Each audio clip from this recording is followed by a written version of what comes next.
And I do believe that we have rotten politics, and I'm not using that as an exaggeration. Hey everyone and welcome. In this video we're going to be having a look at the SNP and specifically Nicola Sturgeon's abysmal record in regards to the lurgy and other things. And this is a story that comes from the BBC. The BBC have actually shamed Sturgeon for wanting independence, i.e. freedom, over addressing her failures in regards to the lurgy. Turns out Scotland haven't been doing too well after all, even though the BBC and Sky have been praising Nicola Sturgeon's handling of the lurgy. It turns out, are we ready for this? I'll read the title, you'll get it from the title. BBC shames Sturgeon for independence. Scotland has one of the highest non-survival rates in Europe. Sorry about having to change the language. I'm being watched by YouTube at the minute, so I've got to be careful. So I will bring you the news, but I might change a few of the terms, if you know what I mean. BBC Breakfast presenter Helen Burden challenged Scotland Finance Minister Kate Forbes on whether the SNP allowed Nicola Sturgeon to get off lightly on lurgy failures because of her focus on independence. That's all she cares about. She's not addressed any of the things that she's done wrong. She's not addressed any of the issues that they have in Scotland.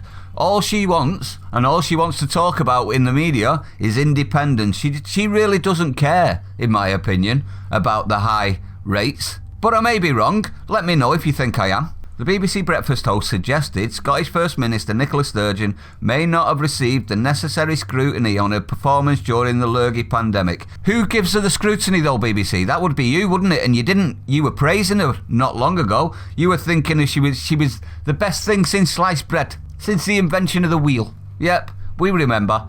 Because of her ongoing campaign for independence, Miss Burden challenged SNP Finance Minister Kate Forbes to explain how Miss Sturgeon managed to avoid major backlash despite the high non-survival rate among care home residents since the start of the lurgy outbreak. On top of that, do we not remember the Nike conference that they swept under the carpet? You not remember that one right at the beginning? I do, I remember it. That's not been addressed either, has it? The BBC are right, she's actually hiding things from not just us, but the Scottish people.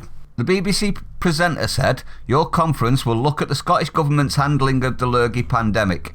I just wonder if, perhaps, Nicola Sturgeon has got off a little light when you look at the stats." Yep, because you've let her off a lot, very lightly, while you've been haranguing everybody else. Haven't you, BBC? When you look at the facts that Scotland has one of the highest rates per million of any comparable country in Western Europe.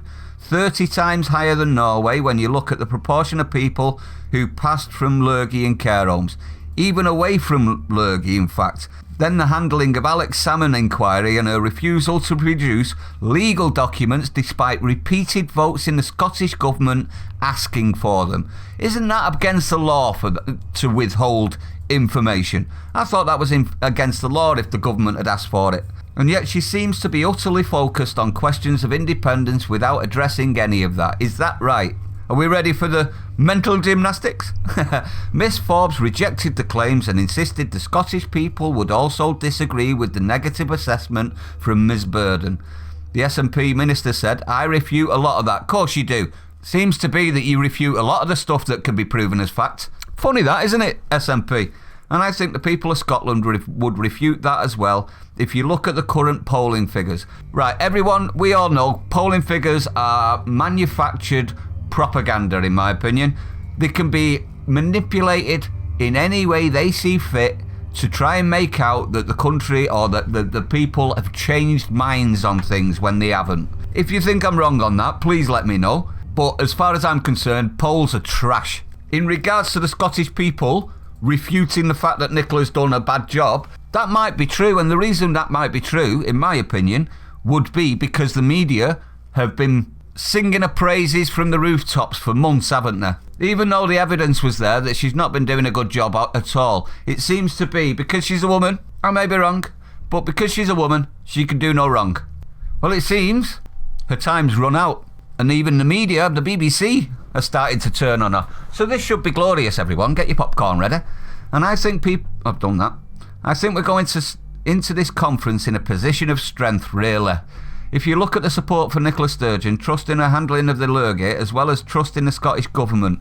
But aside from that, we've been up front from the very beginning of the pandemic saying that mistakes would be made and we would be honest and upfront when they're made. Really? Why is Sturgeon withholding information from the Scottish Government then on the salmon inquiry? If you were really, like you said, upfront from the very beginning, that wouldn't have happened, would it? Speak the words, don't do the deeds. That's the problem with the SNP. And we would take all measures that we can to ensure that people are safe and we're managing the multiple harms of the lurgy. So in other words, prepare for a long lockdown, everyone. You ready, Scotland? I hope you've prepped. Ms Forbes also pointed out Nicola Sturgeon has already signalled she will agree to an inquiry on the Scottish Government's conduct during the lurgy once the crisis has calmed down. Oh, that doesn't sound good. That means that they're just going to keep this going until end of term, maybe? She added, when we look at the details of lurgy, the wee cranky has said that there will be a public inquiry when the time is right into every aspect of the handling of lurgy. That includes care homes as well as other issues you have had identified. I really doubt that, to be honest. While Miss Sturgeon has maintained her full attention remains on containing the spread of the virus, she has also renewed her calls for a second independence referendum. First one wasn't enough then. The First Minister has insisted a landslide victory in next year's Scottish election would provide the SNP with a mandate to demand a new vote. You're not demanding anything. You can request. Speaking on the BBC earlier this week, Miss Sturgeon suggested the fresh referendum could be held in the earlier part of the new Scottish Parliament. I'd like to ask a question at this point, Scottish people that listen, and anyone else. Do we really think Sturgeon is working in your best interest? Really? Considering you've got the best non-survival rate in Europe, and she wants independence to be able to do more things for the country, I would actually be terrified at this point if I was Scottish. I really would. The SNP leader added, I intend to say more about this before the election in our manifesto, but we are still in a global pandemic that I feel a bit more hopeful about seeing the end of than I did just a couple of months ago. Really? Say that to the people that have lost their jobs and their incomes and their businesses. There's still a lot of uncertainty ahead. There you go. That just proves that you're going to be in and out of lockdown forever. I'm a lifelong believer and campaigner and advocate for independence, but right now I'm also the First Minister of Scotland. Act like it then. My responsibility is to the health and well-being of the country. Let people decide that. That's not up to you. You're not a doctor. Let people and their own personal doctors decide what's healthy and what isn't. I'm sick to death of people, little jumped up Cabbage Patch kids, like Sturgeon the wee ankle biter, thinking they have the right to tell us what we can and can't do for our own health. It's ridiculous, this. I'm sorry, but I've had enough now. I'm trying to steer it through a pandemic, and I'm very focused on that. I think you're very focused on hiding what you've been up to while you get your independence. Be all and end all is freedom before health, isn't it, everyone? It seems to be that she'll throw the Scottish people's health under the bus so long as she gets freedom.